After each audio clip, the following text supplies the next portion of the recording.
Now we do a spoiler video for Never Let Go. Are you letting go? Go ahead and let go. The universe does not want me to make this spoiler review. There's too much ambient noise. I have tried to start this 3 times. Anyway, Never Let Go. Thriller movie with Halle Berry. Spoiler alert, spoiler alert. I am giving you a spoiler alert because I do not wish to spoil this for you if you are still going to see this film, but I am going to spoil the whole movie. Okay? It's what I'm going to do. That's what this video is for. If you want to not have it spoiled for you, come back and watch this after you see the movie. Before I go any further, let me of course remind you that for every 1,000 subscribers I get, I do purchase one of these bracelets. Is that bracelet dirty? It's got something on it, yeah. It's funny how you noticed that. Anyway, from the company 4Ocean. 4Ocean then pulls a pound of trash out of the ocean every time I do that. I'm trying to make the world better. It's an expensive process, and I'm giving you a reason to help me, a way to help me for free. Anyway, Never Let Go. Premise of the film, assuming you haven't seen it and don't care about spoilers, Halle Berry and her 2 sons are living in a cabin in the woods that was built of some kind of spiritual wood that prevents evil from entering, and so long as they stay connected to the cabin via some ropes, they cannot be harmed by evil.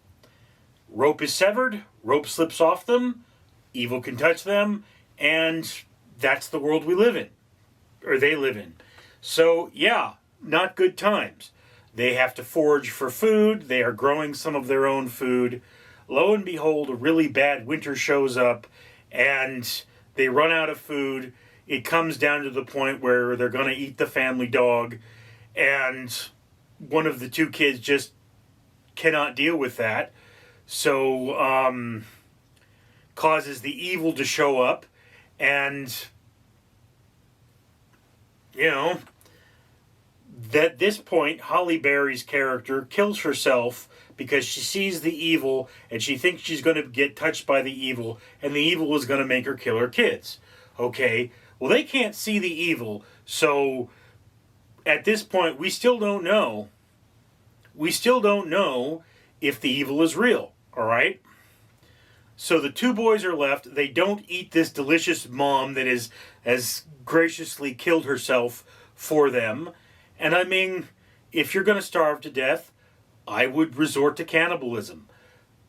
This is a thing. Also, they use the extra rope to go further out to do some more exploring, which begs the question, if your children are going to die otherwise, why wouldn't you just have them stay in the house and then have the one rope around you and use all that rope to go out further to gather food? This is an excellent question and a hole in the plot, but then it's already a giant hole in the plot. How do you have enough rope to go far enough so that you can gather food? They have enough rope.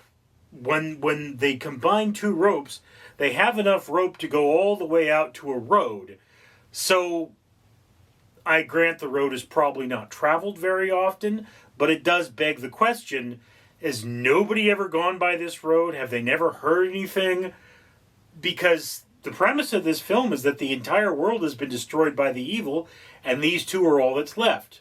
Okay, a hole in that is the possibility that Halle Berry's character says to one of her children before committing suicide, I brought the evil here. So the evil may be closely associated with them. It may be the only saving possibility for the evil in and of itself is that it may be connected with the family, okay? In the end of this film, it's 100% clear. There is evil. It's there. You know, you have a scene where the evil infects one of the boys, sends a sort of slug monster down his throat. Okay, it's like, well, he could be hallucinating at that point, right? All right, so it's possible that he's hallucinating. But then he comes back and he is evil. Again, could be a result of hunger, could be hallucinations. Has this big, weird fight with his brother. And, then the brother sees the evil as well. Okay, so now they're both seeing the evil, which would imply that either they're both hallucinating, because they are twins, apparently. They can, or they both may have the same disease that would cause them to see the evil. Well, there is one point where you see a photograph and the evil is present. So I don't want to totally ruin that, but that's part of the movie. In addition, the world has not been destroyed, though. So if the evil does exist, the evil is somehow connected with them, not the world. Or perhaps we're just living in an evil world, which is another possibility. So, yeah, again, there are points that you can say, what's going on here? When the mother commits suicide, if they were going to eat the dog, why would they not eat the mom? I mean, eating the mom would be the logical thing. Another point is that a lot of the plants that are seen in the film in Reach of the Cabin are edible and would provide more sustenance than what they do wind up eating in the film, which is bark. Which is, you can eat bark. There is edible bark. There is bark that you can use as a food source. It's not a very good food source, and I mean, there are a number of trees where it is harvestable, although harvesting enough of it, of course, would kill the tree. So that's a thing. But there are other things in that environment that would, give you the ability to survive. Not happily, but, you could do it. It's one of those things, almost any plant or animal is edible to humans. In fact, even several things that are poisonous, they have edible parts. So it's like, you didn't see, there wasn't like a clear line where they had eaten away all the moss or the vegetation. Those things were edible and they could have eaten them. So there is a hole in the plot there. It's possible they just didn't know that.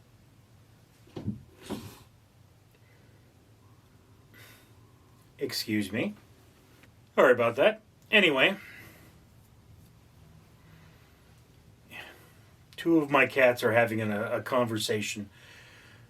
So,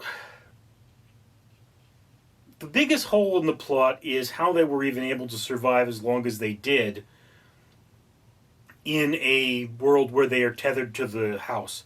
And we never see exactly how far away they can go.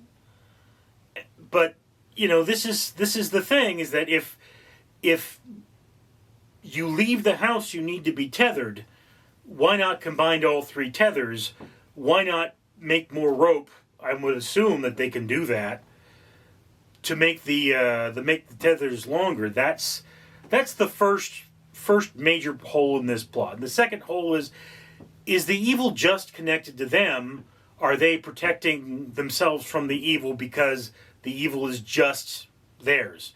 Is the rest of the world normal? And I mean, there is going to be apparently a prequel and a sequel that will explain all these things. So, that's what we're waiting for. But anyway, so, again, it doesn't change my opinion. This goes just above the center of your watch list. It was a very upsetting film for me to watch because of the family drama was very personal. By the way, before I end this review, I should mention that the dog does survive. Okay?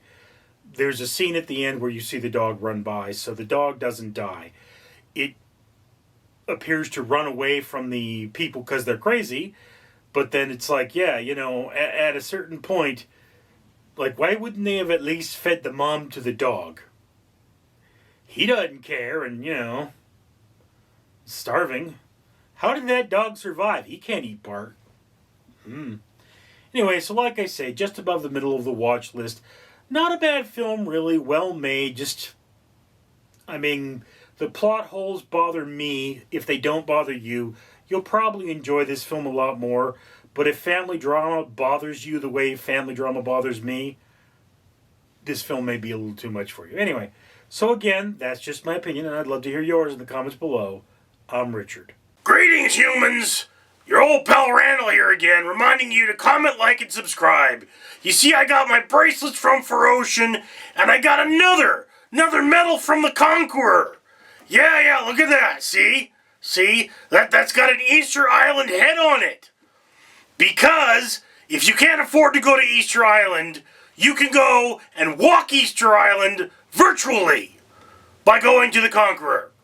You could not screw up the environment by traveling to Easter Island. You could just get this, plant 5 trees, and then walk on your own and learn about Easter Island, because I send you postcards.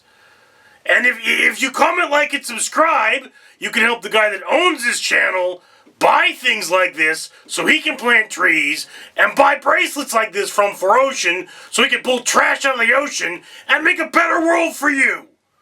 And it isn't going to cost you anything. So don't you have something to say? I mean, shouldn't you in the comments down below say how grateful you are that this man has planted so many trees and pulled so much trash out of the ocean and done all those good things for you? No? Ungrateful human? I should eat your face!